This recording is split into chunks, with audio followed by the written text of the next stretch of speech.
Chào mọi người khỏe không? Video của chúng ta ngày hôm nay lại nói về những quả bầu. Trời đất ơi, bầu nữa hả? Úc nằm ở Nam bán cầu, vì thế các mùa trong năm nó cũng ngược lại so với các nước ở Bắc bán cầu. Ở đây thì mỗi năm bắt đầu mùa hè kéo dài từ tháng 12 của năm trước đến khoảng hết tháng 2 của năm sau. Và mùa hè năm nay á, thì lần đầu tiên Nghĩa trồng bầu. Mới đầu thì Nghĩa chỉ định trồng thử xem coi có được không, tại vì Nghĩa thấy bạn của Nghĩa trồng nhưng mà không có ra trái. Vậy là Nghĩa đi mua cây bầu con từ một người Trung Quốc sống ở gần nhà. Mới đầu thì Nghĩa chỉ định mua một cây bầu thôi, rồi một cây bí đao thôi. Nhưng mà cái anh đó nói thôi mua mỗi thứ hai cây đi. Lỡ mua có con cây rồi nó chết rồi làm sao? Nghĩa cũng có lý. Thế là Nghĩa mua mỗi loại hai cây. Và vượt quá sức tưởng tượng của Nghĩa, hai cây bầu cho qua trà qua đất trái luôn. Nghĩa phải đem cho hàng xóm, cho bạn bè rồi ăn hoài mà cũng không hết. Bỏ thì uổng, cho nên Nghĩa quyết định là thôi phơi khô theo lời khuyên của bạn bè. Thật tình á, thì Nghĩa chưa bao giờ phơi bầu hết trơn, và cũng chưa bao giờ ăn bầu khô hết á. Cho nên là cũng thấy hơi tò mò làm thử coi làm sao. Các bạn hãy xem Nghĩa làm bầu khô như thế nào nha. Và phần sau của clip này thì Nghĩa sẽ chế biến hai món ăn khá là ngon với bầu khô đó. Nên mọi người nhớ xem hết nha.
Đó, sau khi mà phơi trên mái nhà 3 ngày liên tục đó, nó khô queo như vậy đó. Giờ làm cái gì ăn giờ? Vào lúc giữa hè thì đồ ăn ngoài vườn bao la luôn, cho nên Nghĩa không có đụng tới bầu khô, mà Nghĩa đã đem đi cất trong tủ lạnh á. Chờ mùa thu sang hoặc mùa đông sang thì sẽ ăn. Và bây giờ thì mùa thu đã sang rồi nè. Cây cối bắt đầu héo úa và đồ ăn ngoài vườn cũng không có còn nhiều nữa. Cho nên Nghĩa bắt đầu lấy bầu khô ra chế biến thức ăn. Ngày hôm nay thì Nghĩa sẽ chế biến hai món ăn với bầu khô. Món thứ nhất đó chính là giò heo hầm bầu khô. Và món thứ hai cũng là giò heo nhưng mà kho với bầu khô và nấm. Đây là lần đầu tiên trong đời mà Nghĩa nấu các món ăn với bầu khô. Cho nên cũng không có biết là nấu có được hay không, cũng hồi hộp lắm. Thì cứ tưởng tượng rồi nấu thử xem ra làm sao. Để mọi người cùng theo dõi Nghĩa xem Nghĩa nấu như thế nào nha. Và nếu như Nghĩa có làm gì sai thì mọi người có thể góp ý cho Nghĩa bằng cách là comment ở bên dưới nha. Cảm ơn mọi người rất là nhiều.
sớm à? Đàn đó à?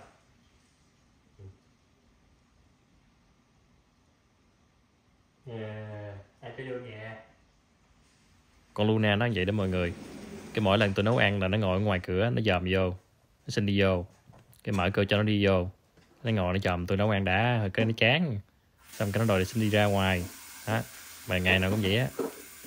Giò heo sau khi mà luộc khoảng chừng 5-10 phút á, nó sôi lên rồi đó thì Nghĩa đem ra Nghĩa rửa lại để loại bỏ đi những chất cặn bã. Và cách làm như vậy đó thì khi chúng ta nấu canh đó, nước canh nó cũng sẽ trong hơn. Nghĩa sẽ hầm cái giò heo trong cái nồi áp suất á, cho nên cô không biết là nó có được trong hay không. Mà thường nếu chúng ta mà làm theo cách này á, mà nấu bên ngoài cái nồi thường á thì nước súp nó sẽ rất là trong. Đó. Thì sau khi mà rửa xong hết rồi thì Nghĩa tiếp tục đổ nước vào rồi tiếp tục đem vào trong cái nồi áp suất nấu khoảng chừng 15 đến 20 phút nữa thì giò heo nó sẽ mềm. Còn nếu chúng ta hầm cái giò heo mà bằng cái nồi thường đó thì chắc là phải thăm thường xuyên xem coi là khi nào nó mềm ha. Bây giờ thì Nghĩa bắt đầu đổ nước vào để hầm chính thức. Và thường thì Nghĩa sẽ nấu sẵn nước sôi rồi Nghĩa đổ vào luôn để cho nó mau sôi giống vậy trơn, tiết kiệm được một khoảng thời gian.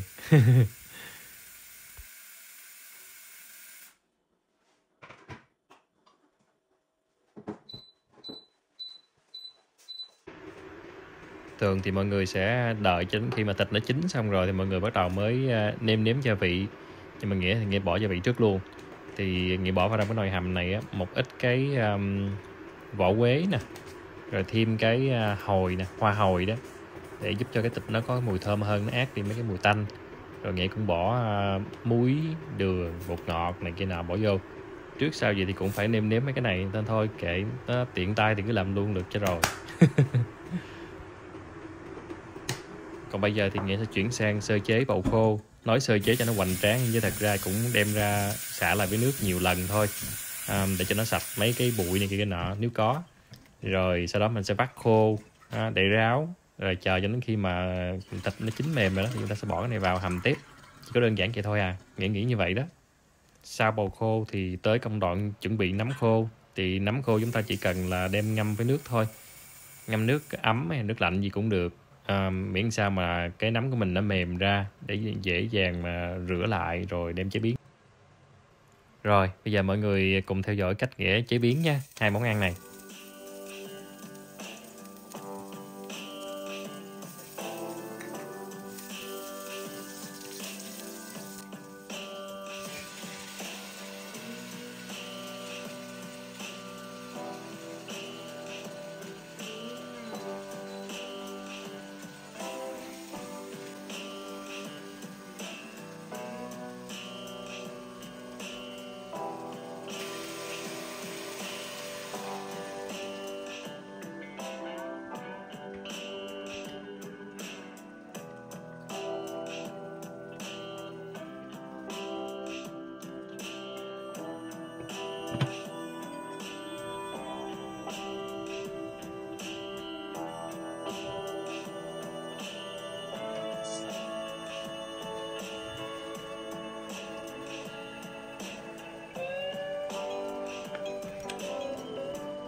Luna,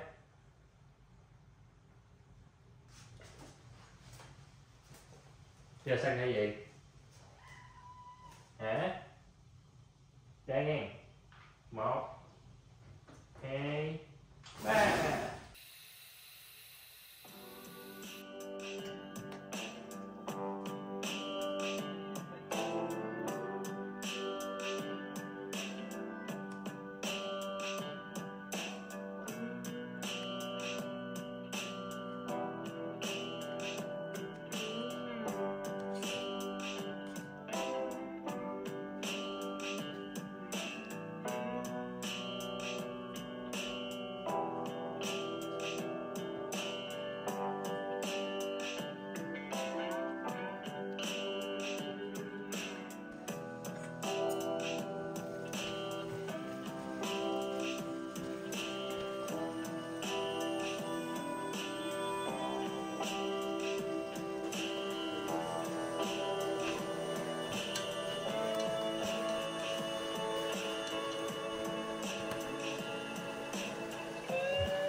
Rồi, như vậy thì sau 45 phút thì Nghĩa cũng đã chuẩn bị xong 2 món ăn. Bây giờ mọi người hãy xem thành quả của Nghĩa nha. Hy vọng rằng mọi người sẽ không cảm thấy thất vọng.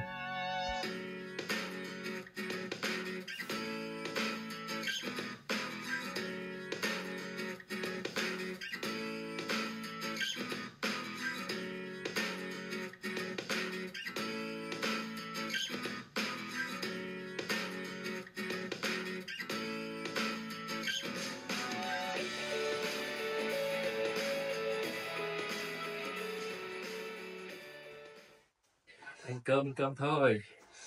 Tôi muốn xỉu rồi. Mời mọi người ăn cơm chung với Nghĩa nha. Hôm nay Nghĩa có món bầu khô và nấm khô, kho với lại giò heo. Bên đây cũng là canh bầu khô, giò heo, nước chấm, nước bánh ngọt. Dĩ nhiên cơm. Ok, để Nghĩa sẽ thử xem coi là mấy món này Nghĩa nấu như hôm nay như thế nào. Món canh trước.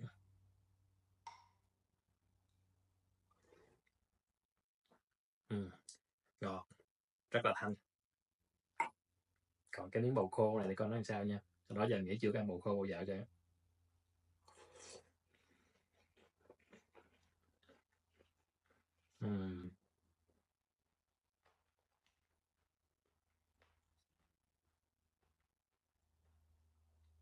Dai, giòn sừng sực.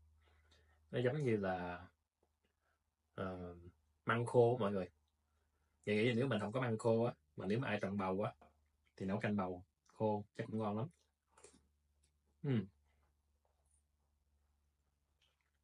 Được á. Bây giờ biết thêm được một món nữa rồi.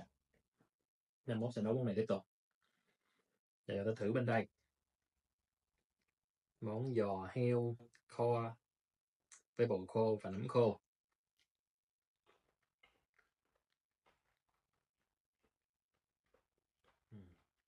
Được. Nấm khô nó thấm cái gia vị muối, tiêu, đường, bột ngọt. Nó có vị rất là vừa ăn. Bầu khô cũng vậy. Cái này mình nãy mà phải nhẹ thêm tí xíu muối nữa thì sẽ ngon hơn. Này hơi bị lạc. Mà dù sao thì nó vẫn tốt đúng không? Ăn lạc thì tốt cho sức khỏe mà. Còn con thịt sao nhá.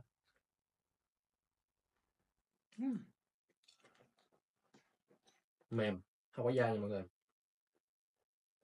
Tại hầm lâu mà. Không 15 phút lận. Món này ngon nha mọi người. Hơi lạc tí nhưng mà ngon. Nghĩa recommend mọi người nên nấu thử món này. Ngon lắm.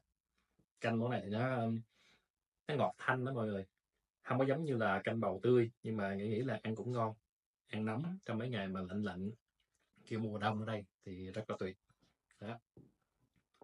Bây giờ thì Nghĩa ăn cơm, đói quá đói rồi.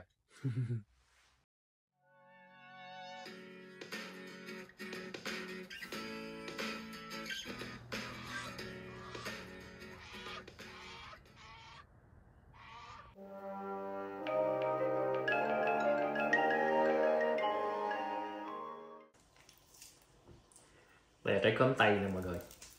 Nghĩa mua cả tuần rồi mà không có gọt ra ăn, không biết nó còn ăn được không nữa. Mà hôm nay thì nhất định phải xử lý nó thôi.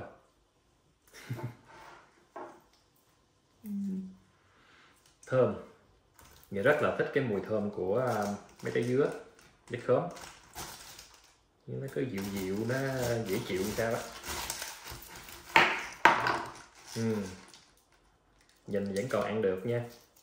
Với phần này coi sao. Đẹp, cứng như vậy.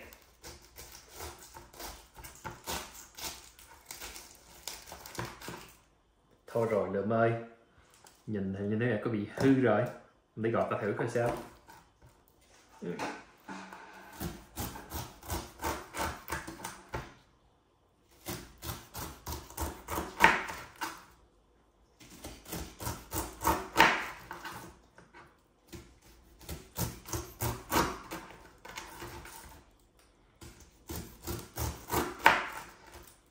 Gọt khóm thì phải có cái dao bén mới được mọi người. Cái dao mà lục lục là rồi luôn. Lát thì nhìn thấy khóm thấy gớm lắm. Ok, xong. Nghĩa làm biếng, nghĩa không có ngồi để mà tiện mấy cái mắt ra, cho nên hơi gọt sâu tí xíu cho nó khỏi phải lấy mấy cái mắt khóm ra. Ok, nhìn chung là cũng tạm được đó.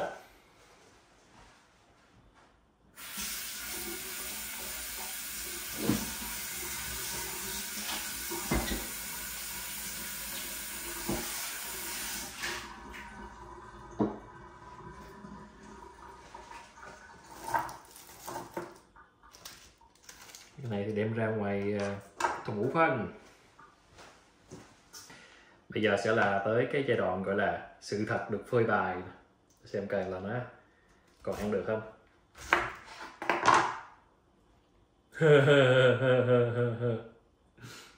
Không sao, thấy vậy thôi chứ cũng còn ăn được.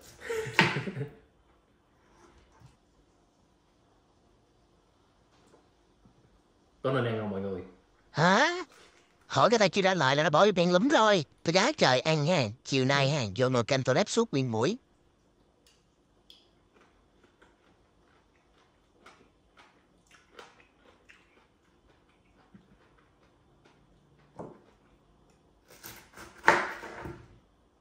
Nhưng mà thôi, để cho an toàn thì không nên ăn tiếp, lỡ có chuyện gì mất công lắm.